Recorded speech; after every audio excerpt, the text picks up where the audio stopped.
มีความลับของจักรวาลอย่างหนึ่งครับที่จะส่งมอบไปกับทุกท่านหากท่านใช้กฎนี้เป็นหรือรู้ถึงความลับนี้ท่านจะดึงดูดในทุกสิ่งที่ปรารถนาไม่ว่าท่านจะต้องการในเรื่องอะไรไม่ว่าท่านจะปรารถนาความสำเร็จเป็นนิยามอะไรก็ตามแต่ท่านจะได้สิ่งนั้นครับและสิ่งที่ผมพูดไปจะไม่ใช่เรื่องเกินจริงเลย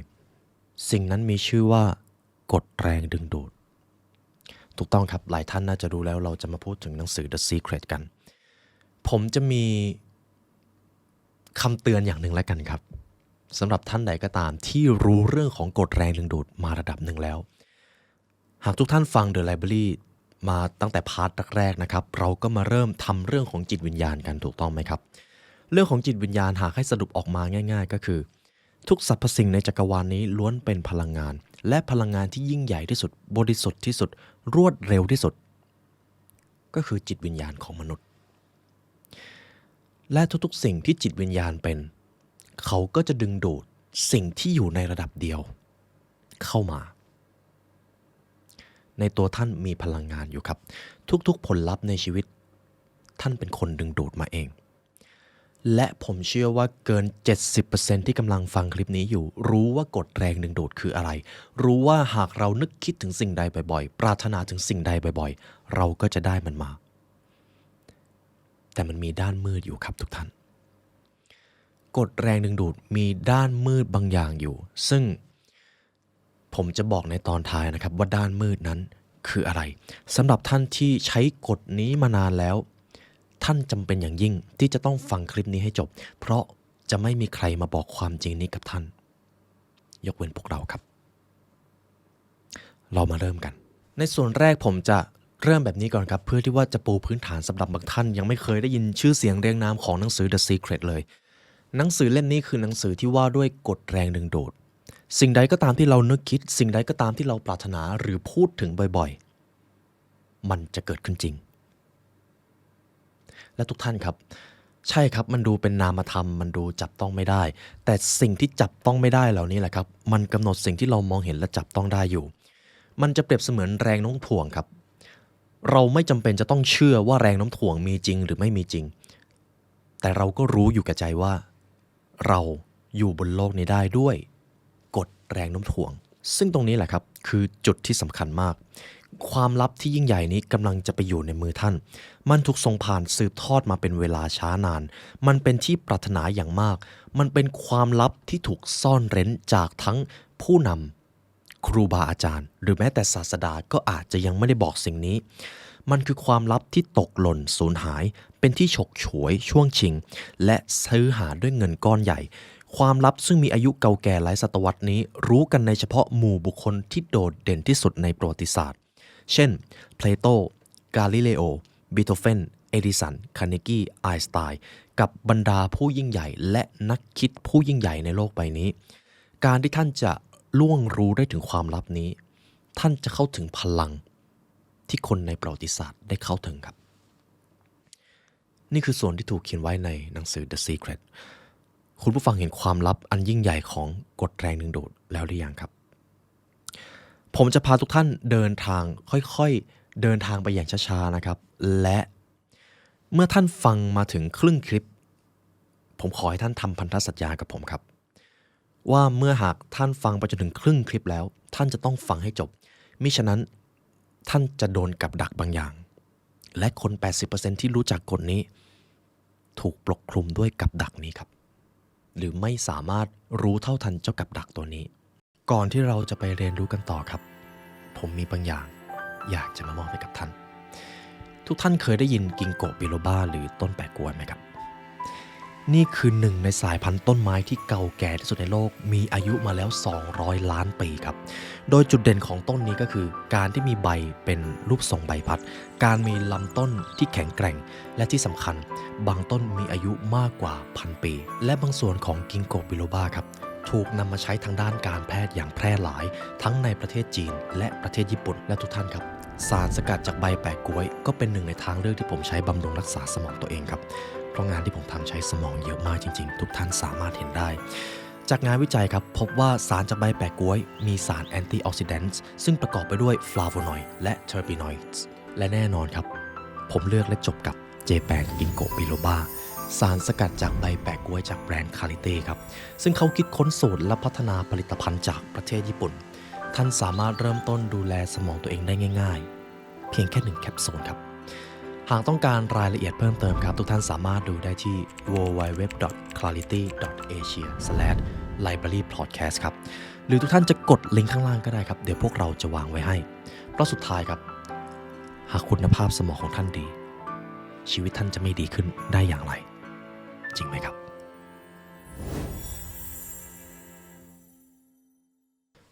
เฟสที่ 1 The Secret Revealed ผมจะเปิดโปงให้เห็นเลยครับว่า The Secret หรือกฎแห่งแรงดึงดูดที่เราพูดกันถึงบ่อยๆหรือการ manifest มันคืออะไรมันเป็นอย่างไรหากท่านรู้สิ่งนี้ตั้งแต่เด็กๆมันจะเป็นอะไรที่ทรงพลังมากและมันจะเป็นอะไรที่ยอดเยี่ยมมากหากท่านได้เข้าใจบทเรียนทั้งหมดนี้ The Secret ก็คือ The Law of Attraction นั่นเองครับความลับอันยิ่งใหญ่ก็คือกฎแห่งแรงดึงดูดซึ่งคุณรันดาเบิร์นครับผู้เขียนหนังสือเล่มนี้ก็ได้บอกว่าในชีวิตผลลัพธ์ทุกอย่างนะครับต่อไปนี้จะเป็นความจริงมันอาจจะดูเป็นความจริงที่เจ็บปวดสำหรับใครบางคนแต่มันคือความจริงเราจะไม่ได้ในสิ่งที่เราปรารถนาแต่เราจะได้ในสิ่งที่เหมาะสมกับตัวตนที่เราเป็นครับทุกท่านครับประโยคนี้สำคัญมากนะครับและผมอยากให้ทุกท่านนึกตามคำพูดของผมแล้วลองดูว่าสิ่งที่ผมพูดผมกำลังรู้สึกอย่างไรเราจะไม่ได้สิ่งที่เราปรารถนาแต่เราจะได้ในสิ่งที่เหมาะสม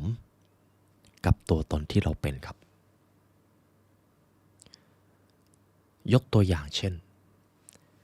เป้าหมายที่คลาสสิกที่สุดและเป็นความต้องการมากที่สุดของคนในศตวรรษที่21ก็คงหนีไม่พ้นเรื่องของความร่ำรวยการมีลาภยศไม่ใช่เรื่องผิดอะไรเลยครับและการที่คนคนหนึ่งจะได้รับความร่ำรวยหรือความสำเร็จที่เขาปรารถนามานั้นมันก็ขึ้นอยู่กับว่าตัวตนของเขาทำตัวสอดคล้องกับความสำเร็จที่เขาจะได้รับในอนาคตแล้วหรือยังหากอยากเป็นคนรวยนะครับสิ่งแรกที่เราจะต้องมีไม่ใช่ทรัพย์สินไม่ใช่คอนเนคชั่นแต่เป็นความคิดหรือตัวตนที่ร่ำรวยแล้วตัวตนนั้นเองครับจะดึงดูดความร่ำรวยเข้ามาเห็นภาพไหมครับต้องการความสุขเราก็จะต้องถามว่าเราจะต้องเป็นคนแบบไหนถึงจะสามารถดึงดูดความสุขเข้ามาในชีวิตได้อยากจะเป็นผู้นำอยากจะเป็นคนที่มีตำแหน่งลาภยศมีคนคอยสรรเสริญยิ่งเราไปไขว่คว้ามันมาโดยที่ไม่ได้ปรับปรุงโลกภายในของตัวเองสิ่งที่จะเกิดขึ้นก็คือความโลภและก็ความไม่รู้จักพอแต่หากเราสามารถเปลี่ยนตัวตนให้สอดคล้องกับผลลัพธ์ที่เราต้องการสมมติคุณผู้ฟังอยากจะเป็นผู้นำอยากจะเป็นคนที่มีตำแหน่งใหญ่โตในองค์กรผมจะถามคำถามนี้และอยากให้ทุกท่านคิดกับตัวเองนะครับหากท่านปรารถนาการได้รับบารมีการได้รับการสรรเสริญตัวตนที่ท่านควรจะเป็นคนคนนั้นควรมีบุคลิกภาพแบบไหนมีความคิดอย่างไรใช้คำพูดในแต่ละวันไปกับเรื่องอะไรครับท่านถึงจะกล้าบอกว่าคนคนนี้แหละคือคนที่เหมาะสมกับบารมีนั้นคิดตามเลยครับปล่อยให้จิตใต้สำนึกทำงานครับระหว่างนี้ผมขอให้ทุกท่านเชื่อใจผมครับบางช่วงอาจจะมีการสะกดจิตบางช่วงอาจจะมีการใช้เสียงโทนทุ้มและก็โทนสูงมันมีเหตุผลแทบทั้งสิ้นและขอให้ทุกท่านเชื่อใจในกระบวนการครับในวินาทีนี้ไม่มีใครปรารถนาดีไปมากกว่าคนที่กำลังพูดอยู่ในตอนนี้แล้วครับเมื่อกี้ทุกท่านเพิ่งใช้กฎแรงดึงดูดไปแบบเบสิกนะครับผมเชื่อว่าเมื่อทุกท่านได้ตอบคำถามของผมมันจะเกิดความรู้สึกบางอย่างขึ้นมาท่านจะเริ่มเห็นภาพท่านจะเริ่มได้ยินเสียงในวันที่ท่านประสบความสำเร็จนั่นแหละครับความรู้สึกที่เกิดขึ้นจะดึงดูดบางสิ่งเข้ามาทีนี้ครับเราทุกคนมีพลังลึกลับติดตัวมาตั้งแต่แรกอาจจะก่อนเราเกิดเสียอีกและเราใช้มันตลอดเวลาการที่เราดึงดูดทุกสิ่งเข้ามาในชีวิตมันก็เกิดขึ้นจากกระบวนการความคิดและวิถีชีวิตของเราผมอยากให้ทุกท่านดูภาพนี้นะครับอันนี้เป็นเฟรมเวิร์กที่ผมได้นำมาถ่ายทอดให้กับในพรีเมียมคอนเทนต์แล้วก็คอร์สออนไลน์นะครับมันเป็นส่วนที่สำคัญมากชีวิตของเราครับมันจะมีอยู่3ส่วนที่สำคัญจริงๆมันมีหลายมิติครับแต่ผมได้รวบรวมออกมาเป็นแค่3ส่วน ส่วนที่หนึ่งคือร่างกาย physical ส่วนที่สองคือ emotional หรือ state และส่วนที่สามคือจิตวิญญาณจุดประสงค์ในการพัฒนาตัวเองหรือจุดประสงค์ในการยกระดับชีวิตเราทำทั้งหมดก็เพื่อที่จะเปลี่ยนเจ้าจิตวิญญาณของเราให้ไปอยู่ในโซน power เพราะอะไรครับจิตวิญญาณมีหน้าที่ดึงดูดทุกสิ่งเข้ามาในชีวิตใช่ครับหากชีวิตของเราเจอแต่เรื่องแย่ๆเจอแต่โชคร้ายแสดงว่าจิตวิญญาณของเราอยู่ในโซนที่เรียกว่า force หรือเป็นพลังงานมืดแล้วกันครับอยู่ในโซนพลังงานมืดเพื่อที่จะให้ท่านเข้าใจง่ายๆแต่ถ้าหากเราพัฒนาจิตวิญญาณของเราไปอยู่ในโซน power ได้เป็นพลังงานชั้นสูงเป็นพลังงานบริสุทธิ์จิตวิญญาณของเราก็จะดึงดูดสิ่งดีๆเข้ามาในชีวิตและนี่คือวิทยาศาสตร์ครับมันเป็นวิทยาศาสตร์ควอนตัมตรงนี้ผมจะไม่อธิบายเพิ่มเรื่องของควอนตัมนะครับสามารถดูได้ในคลิปก่อนๆและทีนี้ครับคำถามที่สำคัญหากจิตวิญญาณมีความสามารถในการดึงดูดผลลัพธ์เข้ามาในชีวิตและเราจะพัฒนาจิตวิญญาณของตัวเองได้อย่างไรมันก็ขึ้นอยู่กับ2ตัวก่อนหน้าครับตัวที่1ก็คือร่างกายมีความสามารถในการส่งสัญญาณหรือพลังงานบางอย่างไปที่จิตวิญญาณของท่านยังจำวันที่เราเริ่มต้นออกกำลังกายหรือการที่เรามีร่างกายดีได้ไหมครับเรารู้สึกว่าไม่ว่าจะทำอะไรก็ดูมั่นใจรู้สึกเฟรชไปหมดเลยร่างกายมีความสามารถถึงขนาดนั้นเลยครับถ้าไม่เชื่อครับผมขอให้ทุกท่านลองนั่งห่อไหล่ก้มหน้าลึกๆเลยครับก้มลงไปข้างล่างเลยครับแล้วทีนี้ผมขอให้เปลี่ยนอิริยาบถครับยืดตัวขึ้นมามองไปข้างหน้าเชิดคางเรากับว่ามีเส้นอะไรมาดึงคอของท่านอยู่ดึงหัวของท่านอยู่แล้วก็พยายามนั่งให้ตัวตรงหรือยืนให้ตัวตรงอกผายไหล่พึงเห็นถึงความแตกต่างไหมครับเมื่อร่างกายเปลี่ยนสภาวะเปลี่ยนสภาวะที่เกิดขึ้นจะส่งพลังงานไปที่จิตวิญญาณทันทีครับนี่คือส่วนแรกของ physical ครับร่างกายกับส่วนที่2ก็คือ emotional state อารมณ์นั่นเองหากใน1วันเราใช้อารมณ์ส่วนใหญ่ไปกับเรื่องดีๆหรือเรื่องที่ทำให้เราเบิกบานใจอารมณ์ที่เกิดขึ้นมีพลังงานแทบทั้งสิ้นครับยังจำวันที่คุณผู้ฟังจินตนาการถึงภาพความสำเร็จแล้วรู้สึกขนลุกได้ไหมครับนั่นแหละครับพลังงานเกิดการเปลี่ยนผ่านซึ่งกันและกันอารมณ์ที่เกิดขึ้นทุกท่านตอบได้ครับว่าตอนนี้อารมณ์ดีหรืออารมณ์ไม่ดีท่านแค่จะต้องรู้ตัวอารมณ์ดีก็จะส่งพลังงานไปยังจิตวิญญาณก็จะยกระดับสูงขึ้นถ้าอารมณ์ไม่ดีก็ตรงกันข้ามครับจิตวิญญาณก็จะเกิดสภาวะถดถอยและจิตวิญญาณมีหน้าที่ดึงดูดทุกสิ่งเข้ามาในชีวิตของท่านทุกท่านเห็นกระบวนการของกฎแรงดึงดูดมากขึ้นแล้วถูกต้องไหมครับผมอยากให้ทุกท่านพูดตามผมนะครับประโยคนี้จะเป็นประโยคที่เปลี่ยนแปลงชีวิตของท่านและมันจะเป็นประโยคที่ท่านได้ยินบ่อยที่สุดทุกสรรพสิ่งล้วนเป็นพลังงานและพลังงานที่คล้ายคลึงกันจะดึงดูดซึ่งกันและกัน incantation ตัวเองด้วยการพูดตามผมได้เลยครับท่านใดที่พูดตามสิ่งที่ผมได้กล่าวไปคำพูดนั้นประโยคนั้นจะฝังลึกลงไปในจิตใต้สำนึกของท่านครับและคนที่ได้รับผลประโยชน์มากที่สุดไม่ใช่ผมเลยครับแต่เป็นตัวท่านเอง incantation ครั้งที่1ผ่านไปนะครับทีนี้เรามาที่เฟสที่2กันเฟสเมื่อกี้ทุกท่านเข้าใจพลังกดแรงดึงดูดแล้วนะครับเฟสที่2 the secret made simple ด้วยกฎแห่งแรงดึงดูดนี้ชีวิตของท่านจะไม่ใช่เรื่องยากลำบากแต่มันจะเป็นเรื่องที่ง่ายดายแถมยังมีแต่ความเรียบง่ายไปหมดหากทุกท่านยังจำหนังสือ The Seven Law of Spiritual ได้ผมยังไม่แน่ใจนะครับว่าช่วงเวลาที่คลิปนี้ลงหนังสือเล่มนั้นจะถูกอัพลงหรือยังจะมีกฎอยู่ข้อหนึ่งครับทุกอย่างเกิดขึ้นภายใต้ความเรียบง่ายธรรมชาติไม่เคยฝืนดอกไม้ไม่เคยพยายามที่จะบานมันก็แค่บานโลกไม่เคยพยายามที่จะหมุนมันก็แค่หมุนไปตามธรรมชาติของมันมนุษย์ก็เช่นกันครับความสุขและความสำเร็จจะเกิดขึ้นได้ด้วยธรรมชาติของมันเองไม่จำเป็นจะต้องฝืนทุกท่านตีความในประโยคนี้อย่างไรได้บ้างครับจิตใต้สำนึกของท่านกำลังจะบอกอะไรกับท่านจะมีคน2ประเภทครับที่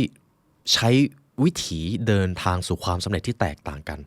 คนประเภทแรก จะเป็นคนที่เคี่ยนตีตัวเองทุบตีตัวเองจะบอกว่าไม่ยอมมีความสุขจนกว่าจะไปถึงจุดนั้นจนท้ายที่สุดคนกลุ่มนี้ส่วนใหญ่นะครับจะไม่มีความสุขเลยถึงแม้เขาจะไปถึงจุดที่เขาต้องการแล้วในขณะกลุ่มที่2ตั้งเป้าหมายเอาไว้และก็เปลี่ยนโฟกัสมาโฟกัสกับปัจจุบันของตัวเองคนประเภทนี้จะดึงดูดสิ่งดีๆเข้ามาในชีวิตระหว่างทางและมีความสามารถในการยอมรับทั้งโชคดีและโชคร้ายที่มันเกิดขึ้นท่านกำลังเป็นใครครับตอนนี้ผมจึงสรุปได้อีกอย่างหนึ่งครับหากท่านปรารถนาที่จะใช้กฎแรงดึงดูดในการดึงดูดสิ่งที่ท่านต้องการจงดำเนินอยู่ด้วยความเรียบง่ายชีวิตไม่ใช่เรื่องยากยิ่งถ้าเราเชื่อว่ามันยากนั่นแหละครับมันจะยากจริงๆความคิดกำหนดชีวิตของเราด้วยความคิดใหม่เราสร้างโลกใหม่ได้ทั้งใบคุณรอนด้าเบิร์นเขาบอกเอาไว้แบบนี้ครับกฎแห่งแรงดึงดูดหากทุกท่านลองทบทวนชีวิตที่ผ่านมาทุกสิ่งที่เกิดขึ้นตรงนี้ผมว่าสำคัญมากนะครับผมอยากให้ทุกท่านทบทวนประสบการณ์ที่มันผุดขึ้นมาตอนนี้เลยครับเรื่องอะไรก็ได้ทุกประสบการณ์ที่เกิดขึ้นทุกความต้องการหรือทุกความผิดหวังมันมาจากการที่เราหวนนึกถึงและรู้สึกถึงมันบ่อยๆจนกระทั่งมันเกิดขึ้นจริงๆครับลองดูของรอบๆตัวของท่านในตอนนี้ก็ได้ครับมันจะต้องมีหลายอย่างเลยที่ท่านต้องการมันมากๆแล้วนึกถึงมันมากๆจนกระทั่งท่านได้มันมาจริงๆหรือแม้แต่ความสัมพันธ์รอบตัวหน้าที่การงานที่ท่านกำลังมีอยู่ในตอนนี้หรือแม้แต่วิกฤตที่ท่านวิตกกังวลมานานเหลือเกินแล้วมันก็เกิดขึ้นจริงๆทั้งหมดมันเกิดขึ้นมาก่อนหน้าแล้วครับในความคิดของท่านเองทรงพลังไหมครับดังนั้นมันจึงเป็นเหตุผลครับทุกผลลัพธ์ในชีวิตเราเนี่ยแหละครับเป็นคนดึงดูดมันมาเองดังนั้นสิ่งนี้สำคัญมากครับในแต่ละวันที่ดำเนินชีวิตต่อจากนี้ผมขอให้ทุกท่านทำพันธสัญญากับผมไม่ว่าจะเกิดช่วงเวลาใดไม่ว่าท่านจะรู้สึกแย่หรือรู้สึกดีท่านจะถามตัวเองบ่อยๆว่าตอนนี้กำลังรู้สึกอะไรอยู่คุณผู้ฟังครับตอนนี้ท่านกำลังรู้สึกอย่างไรอยู่ครับท่านกำลังจดจ่อเสียงนี้ท่านกำลังจดจ่อร่างกายตัวเองหรือท่านกำลังคิดไปถึงเรื่องอื่นอยู่ท่านกำลังรู้สึกอะไรอยู่ครับมีแค่คุณผู้ฟังที่ตอบได้ครับถามประโยคนี้บ่อยๆครับเพื่อที่ว่าเราจะได้เท่าทันสเตจหรือสภาวะของตัวเองหากในช่วงเวลาใดที่สเตจแย่หรือสภาวะอารมณ์อยู่ในด้านลบการถามประโยคนี้จะทำให้ท่านเท่าทันครับมันจะเปรียบเสมือนการส่องแสงไปยังความมืดและความมืดก็จะค่อยๆหายไปด้วยแสงนั้นดังนั้นความคิดกับสภาวะอารมณ์อยู่ในจุดเดียวกันและคอยสนับสนุนซึ่งกันและกันความคิดครับ 95% ของความคิดที่มันมาโดยอัตโนมัติเป็นความคิดในด้านลบและเหตุผลที่เรามีความทุกข์ก็เพราะเราไม่ทันเจ้าความคิดด้านลบเหล่านี้จนกระทั่งเราเผลอไปยึดติดกับมันเมื่อใดก็ตามที่มนุษย์ไปยึดติดกับความคิดที่เป็นด้านลบสภาวะจะค่อยๆเปลี่ยนไปเป็นด้านลบตามสภาวะคือขุมพลังงานครับที่มีหน้าที่ส่งไปยังจิตวิญญาณถ้าตรงนี้เราไม่เท่าทันจิตวิญญาณของเราจะถดถอยครับและเราก็จะไปดึงดูดสิ่งที่เราไม่ต้องการเข้ามาวงเล็บโดยไม่รู้ตัวดังนั้นเคล็ดลับแรกครับเรียนรู้ที่จะอยู่กับปัจจุบันให้เป็นและท่านจะรู้ว่าจะเปลี่ยนสเตจหรือสภาวะตัวเองอย่างไรเราทุกคนมีทรัพยากรเต็มที่ในตัวเองอยู่แล้วครับหากวันนี้ท่านประสบความสำเร็จจากการใช้กฎแรงดึงดูดไม่ใช่เพราะผมครับเป็นเพราะท่านใช้พลังอันยิ่งใหญ่ที่อยู่ในตัวท่านเองดังนั้นคำถามที่น่าสนใจครับและเป็นคำถามที่ผมถูกถามบ่อยมากคุณไลออนหากเป็นแบบนั้นแล้วหากมีใครหรืออะไรบางอย่างมาทำให้เรารู้สึกแย่เราจะต้องรีบต่อต้านหรือหลีกเลี่ยงมันเลยหรือไม่ผมจะมีคำตอบสั้นๆครับ What you resist persist พูดตามผมได้เลยครับอะไรที่ยิ่งต่อต้านสิ่งนั้นจะยิ่งคงอยู่ ยังจำช่วงเวลาที่เราต่อต้านความโกรธความเกลียดความอิจฉาตัวเองได้ไหมครับผลลัพธ์ก็คือเราจะยิ่งรู้สึกถึงมันมากขึ้นไปอีกสรุปได้แบบนี้ครับจริงอยู่ครับการพาตัวเองไปอยู่ในสภาพแวดล้อมที่มีความสุขมีความสงบเป็นเรื่องที่ดีแต่มันก็จะไม่ใช่ทุกช่วงเวลาที่ท่านจะมีความสุขบางครั้งอาจจะมีใครบางคนหรือบางเหตุการณ์มาทำให้ท่านรู้สึกไม่ดีรู้สึกแย่คำแนะนำจะเป็นแบบนี้ครับยอมรับมันครับอย่าไปต่อต้านอย่าไปชี้นิ้วด่าอย่าไปโกรธเคืองเขา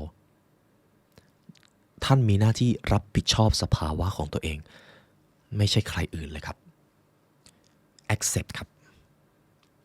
ผมจะยกตัวอย่างให้ครับสมมติคุณผู้ฟังวันนี้จะไปทำงานแล้วมีงานสำคัญเป็นงานประชุมด่วนที่มีอำนาจมากพอที่จะกำหนดความเป็นอยู่ในหน้าที่การงานของท่านแต่เผอิญครับคุณผู้ฟังเผลอตื่นสายโดยไม่ได้ตั้งใจแล้วสิ่งที่ท่านต้องทำก็คือท่านจะต้องรีบแต่งตัวแล้วก็ต้องรีบขับรถไปและแน่นอนท่านรู้อยู่แก่ใจว่ามันไม่ทันท่านจะมีอยู่2ทางเลือก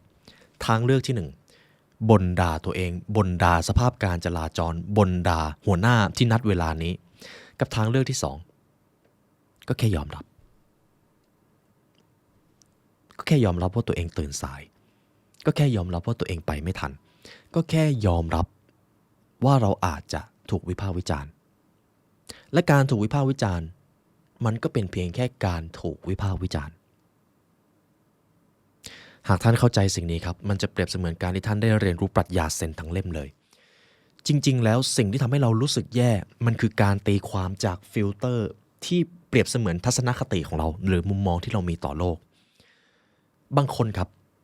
หากมีใครมาตำหนิเขาก็จะมองว่านี่คือโอกาสในการพัฒนาตัวเองแต่บางคนก็อาจจะรู้สึกว่าคนที่มาตำหนิเขาเป็นคนที่แย่ไม่เคารพซึ่งกันและกันและจริงๆแล้วสิ่งที่กำหนดอารมณ์ของคนก็คือฟิลเตอร์ของคนคนนั้นเองไม่ใช่เหตุการณ์ภายนอกครับทุกท่านและทีนี้เรามาลองดูแบบนี้กันครับหากมีใครสักคนมาชี้นิ้วด่าคุณผู้ฟังลองตีความแบบนี้ดูครับเขาก็แค่ด่าเราไม่ได้แย่เขาไม่ได้แย่เขาก็แค่ด่าเราหากวันนี้ท่านตกงานท่านก็แค่ตกงานชีวิตท่านจะไม่ได้แตกสลายท่านไม่ใช่ว่าจะไม่มีเงินใช้ก็ท่านแค่ตกงานส่วนเรื่องเงินนั้นมันยังไม่ได้เกิดขึ้นเลยสมมติว่าคุณผู้ฟังไปทำงานแล้วไปสายท่านก็แค่ไปทำงานสายและท่านก็แค่หาวิธีแก้ก็เท่านั้นเองท่านไม่ได้แย่องค์กรไม่ได้แย่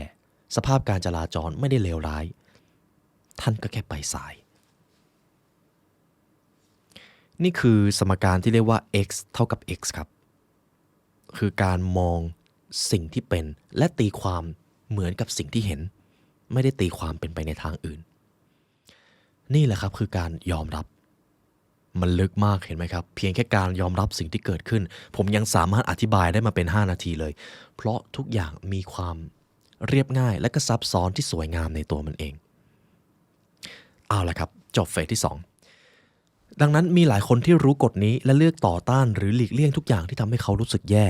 แต่มันก็จะทำให้เขากลายเป็นคนที่หลีกเลี่ยงความจริงโดยไม่รู้ตัวใช่ครับวิธีแก้ก็คือการยอมรับจบเฟสที่2ครับจบตรงนี้ผมอยากให้คุณผู้ฟังหายใจเข้าลึกๆนะครับเพราะเนื้อหาหลังจากนี้จะดีฟไปยิ่งกว่านี้อีกหายใจเข้าลึกๆเลยครับหรือจะไปดื่มน้ำก่อนก็ได้เพราะหากคุณผู้ฟังเริ่มฟังเฟสที่3แล้วท่านจะต้องฟังให้จบครับมิฉะนั้นท่านจะโดนกับดักของความโลภและความหยิ่งทะนงครอบงำโดยไม่รู้ตัวสัญญากับผมได้ไหมครับตอนนี้คลายตัวเองเลยนะครับท่านจะยืดเส้นยืดสายอะไรก็ได้และเดี๋ยวเราจะมาต่อพาร์ทที่3กันขออนุญาตดื่มน้ำสักครู่ครับทีนี้ครับเฟสที่3 how to use the secret เราจะใช้กฎแรงดึงดูดหรือใช้เจ้า the secret หรือ manifest นี้ได้อย่างไรกระบวนการจะมีอยู่4ข้อครับตรงนี้จะเป็นกระบวนการที่จะทำให้คุณผู้ฟังดึงดูดสิ่งที่ท่านปรารถนา คุณผู้ฟังครับผมจะมีคำถามหนึ่งและผมอยากให้ทุกท่านหลับตาครับถ้าสามารถทำได้จงหลับตาครับเพราะการหลับตานี่ครับจะทำให้ท่านเข้าถึงสภาวะภายในไปจนถึง subconscious mind หรือจิตใต้สำนึกของตัวเองคุณผู้ฟังครับมันจะต้องเกิดอะไรขึ้นเหรอครับท่านถึงจะกล้าบอกว่าตัวเองประสบความสำเร็จแล้วเมื่อท่านนึกสิ่งนั้นออกเลยครับภาพในวันที่คุณผู้ฟังประสบความสำเร็จแล้วภาพนั้นมันมีอะไรอยู่รอบตัวบ้างครับท่านเห็นใครท่านเห็นอะไรในช่วงเวลานั้นจงเห็นในสิ่งที่ท่านกำลังเห็นสังเกตเสียงรอบๆตัวที่เกิดขึ้นในช่วงเวลาที่ท่านประสบความสำเร็จแล้วครับเสียงนั้นมันจะค่อยๆกระหึ่มขึ้นมา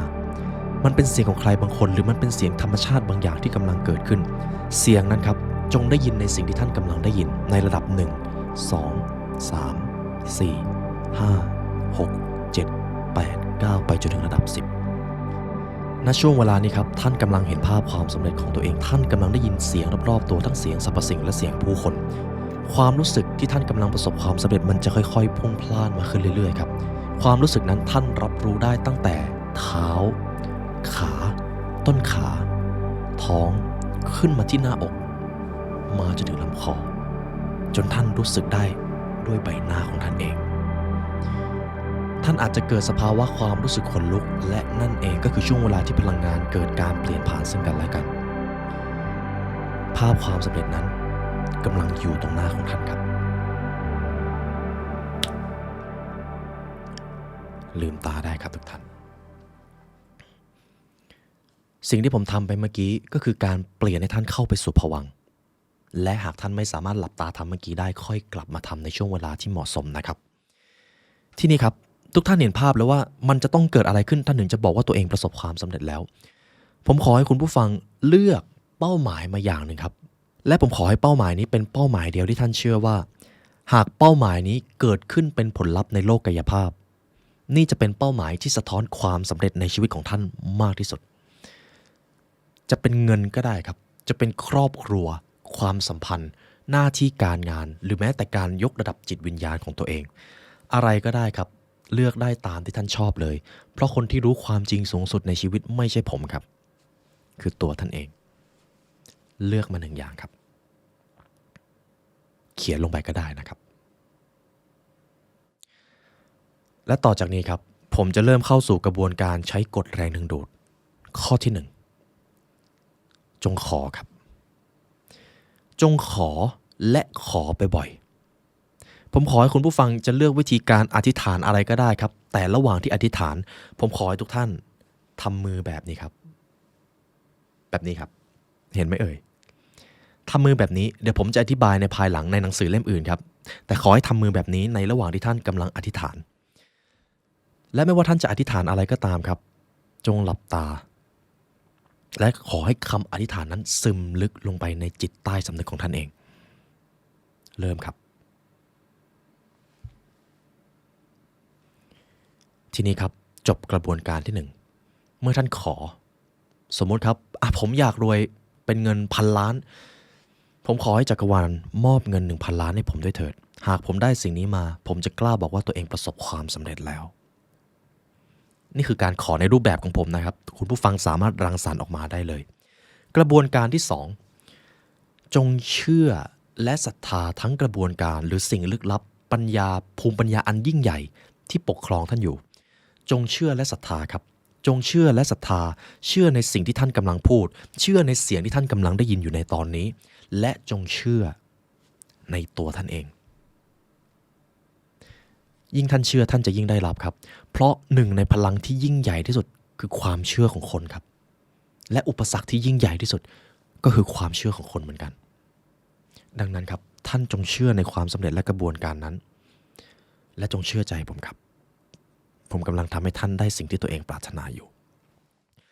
กระบวนการที่3คุณผู้ฟังครับมันจะเกิดอะไรขึ้นหรือท่านจะรู้สึกอย่างไรหากท่านได้เป้าหมายนั้นแล้วมันเกิดขึ้นตรงหน้าท่านเลยคุณผู้ฟังคิดว่าช่วงเวลานั้นท่านจะรู้สึกอย่างไรครับเบิกบานใจอิ่มเอมใจ ปลื้มปิติมีความสุขยิ้มแย้มผ่อนคลายสุขสงบอะไรก็ได้ที่เท่าที่ท่านจะสามารถสาธยายออกมาได้ความรู้สึกนั้นจะเป็นอย่างไรครับ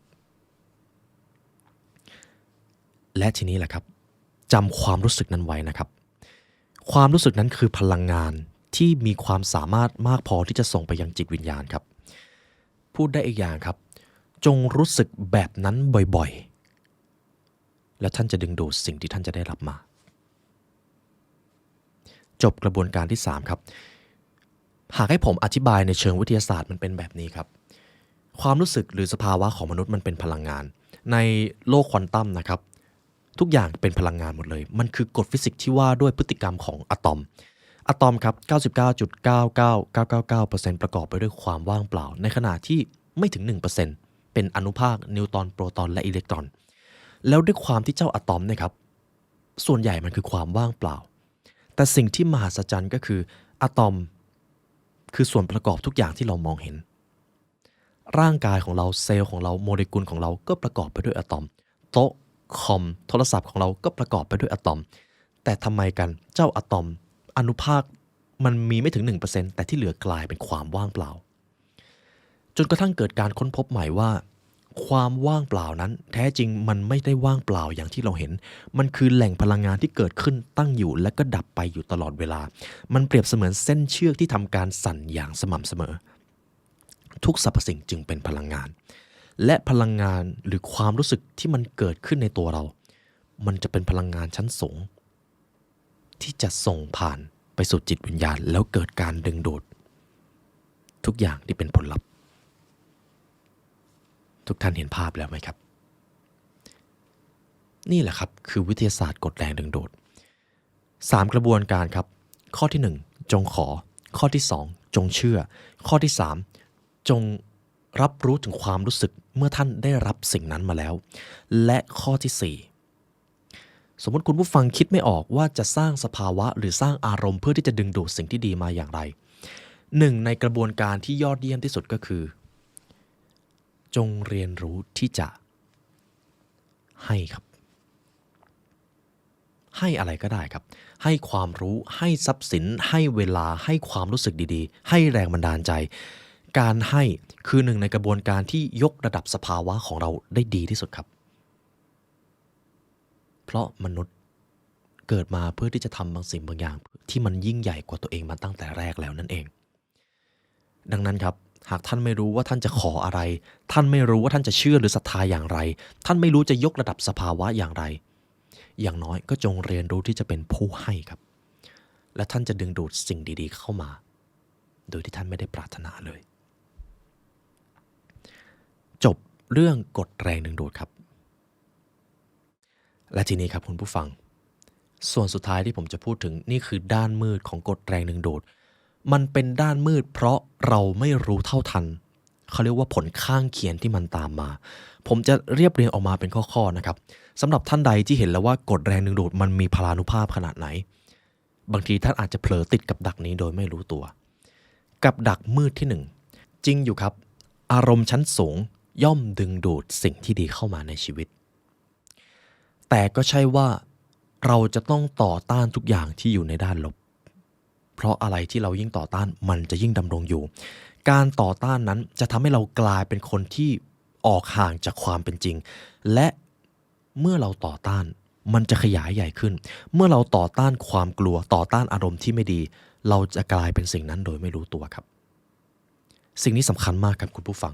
ทำไมข้อนี้ถึงอันตรายผมขออนุญาตนำประสบการณ์ที่ผมมีโอกาสได้เจอหลายๆท่านนะครับที่รู้วิธีใช้กฎนี้แต่ไม่เท่าทันสิ่งนี้คนที่รู้กฎแรงดึงดูดและไม่เท่าทันเขาอาจจะใช้สิ่งนี้โดยการต่อต้านทุกอย่างที่เป็นด้านลบยกตัวอย่างเช่นหากมีใครมาทำให้เขาโกรธเขาก็จะไม่คุยเขาก็จะหลีกเลี่ยงเขาจะต่อต้านคนคนนั้นแบบ 100% เลยแล้วการต่อต้านนั้นเองมันจะค่อยๆเปลี่ยนแปลงชีวิตของเขาให้กลายเป็นคนมองโลกด้านเดียวโดยไม่รู้ตัวดังนั้นครับ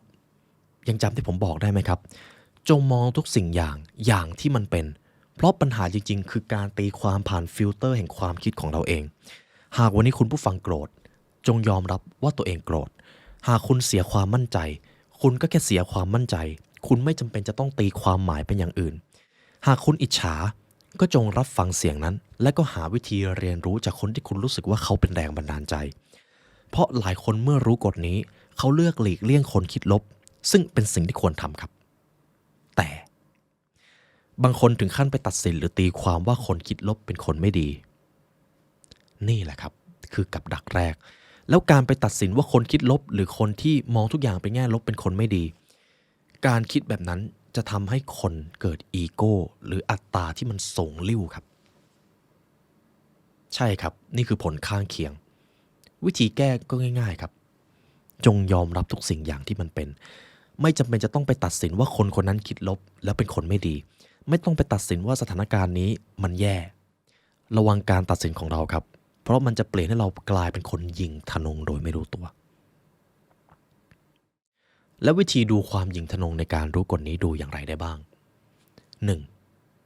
1. เรามักจะกลายเป็นคนที่พูดไม่หยุดเรามักจะกลายเป็นคนที่นำความรู้นี้ไปถ่ายทอดให้คนอื่นโดยไม่สนใจเลยว่าอีกฝ่ายนั้นตามเราทันหรือไม่นี่คือการดูความหยิ่งทะนงตัวที่ 1ตัวที่ 2เราเผลอไปตัดสินคนที่ไม่ดีในสายตาของเราว่าเขาเป็นคนที่แย่นี่คือกับดักตัวที่ 2แค่2ตัวก็เพียงพอแล้วครับหากมีใครมาด่าท่านหลังจากนี้เขาไม่ได้แย่เขาก็แค่เป็นในแบบที่เขาเป็นจงอวยพรเขาหากมีใครขโมยเสื้อคลุมของท่านจงให้เขาไปดังคำกล่าวขององค์เยซูสหากมีใครสาปแช่งท่านจงชื่นชมและยกย่องเขาจงให้แล้วท่านจะได้รับจงให้และอย่าได้หวังคำขอบคุณหรือผลตอบแทนใดๆและท่านจะกลายเป็นสุขจบกับดักตัวแรกครับกับดักตัวที่ 2จงระวังสิ่งนี้ครับเมื่อคุณผู้ฟังใช้กฎแรงดึงดูดเป็นผมกล้าเดิมพันว่าท่านจะได้ในสิ่งที่ตัวเองปรารถนาแต่ระวังว่าความโลภมันจะตามมาด้วยครับผมว่าอันนี้เปรียบเสมือนอจินไตยในทางพุทธศาสนาอย่างหนึ่งนะครับสมมุติเรารู้แล้วว่าถ้าเราใช้กระบวนการนี้เราจะได้ทุกสิ่งมาแล้วผมเชื่อว่าจะมีหลายคนเลยที่เกิดความรู้สึกโลภอยากได้สิ่งนั้นอยากได้สิ่งนี้ตอนนี้เลยระวังความโลภนั้นให้ดีครับเพราะความโลภเป็นสภาวะมืดอย่างหนึ่งที่สามารถลดระดับจิตวิญญาณของเราได้คำถามก็คือแล้วถ้าเราไม่ใช้ความโลภเลยเราจะรู้กฎแรงดึงดูดไปทำไมทั้งหมดที่เราเรียนรู้มาเพื่อที่จะปล่อยวางให้เป็นครับผมขออนุญาตยกตัวอย่างตัวผมเองแล้วกันครับผมรู้กฎแรงดึงดูดผมอาจจะรู้เรื่อง manifest ผมอาจจะรู้เรื่องการยกระดับสเตทแต่ผมไม่เคยใช้สิ่งเหล่านั้นเพื่อให้ได้สิ่งที่ตัวเองต้องการเลยครับผมแค่รู้และผมก็ปล่อยเพราะสิ่งที่สำคัญที่สุดในการมีชีวิตของมนุษย์ก็คือตอนนี้ครับสิ่งสำคัญที่สุดที่ผมปรารถนาที่สุดก็คือการที่ผมกำลังนั่งพูดอยู่วินาทีนี้ครับผมกำลังอยู่กับคุณผู้ฟังแบบเต็มร้อยครับผมไม่ได้คิดเรื่องอื่นผมไม่ได้กังวลอะไรเลยผมอยู่กับท่านและนั่นเป็นเหตุผลสำคัญที่ว่าทำไมทุกๆครั้งเวลาที่คุณผู้ฟังได้ยินสิ่งที่ผมพูดท่านเหมือนโดนมนต์สะกดเพราะผมอยู่กับท่านจริงๆครับดังนั้นครับกับดักตัวที่ 2ระวังความโลภจงเรียนรู้ที่จะขอบคุณสิ่งรอบตัวให้เป็นอย่าปล่อยให้ตัวเองยึดติดกับผลลัพธ์จงตั้งเป้าหมายแล้วก็ลืมไปเลยและกฎแรงดึงดูดมันเริ่มทำงานตั้งแต่ตอนนั้นแหละครับอย่ายึดติดกับผลลัพธ์อย่าเคี่ยนตีตัวเองหากมันจะไม่ประสบความสำเร็จมันก็อาจจะมีเหตุผลบางอย่างที่ท่านจะมองว่ามันเป็นโชคดีในภายหลังเสมอครับกับดักตัวที่ 3การดึงดูดพลังชั้นสูงที่ยอดเยี่ยมที่สุดหรือดึงดูดสิ่งที่ดีเข้ามาในชีวิตคือการอยู่กับปัจจุบันครับพอเราเรียนรู้กฎแรงดึงดูดเรา manifest เป็นเรามักจะเผลอไปยึดกับอนาคตที่ต้องการมากจนเกินไปการยึดติดนั่นเองมันอาจจะทำให้ท่านได้ผลลัพธ์มาครับแต่ท่านจะต้องสูญเสียอย่างหนึ่งไปความสุขสงบและความสุขสงบครับคือพลังงานชั้นสูงที่จิตวิญญาณชอบมากๆแล้วการอยู่กับปัจจุบันจะทำให้ท่านได้ความสุขสงบนั้นมา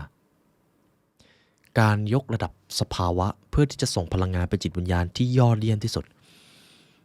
คือการอยู่กับปัจจุบันครับและหลายคนพลาดสิ่งนี้เขาอาจจะลืมว่าปัจจุบันคือสิ่งเดียวที่เขามี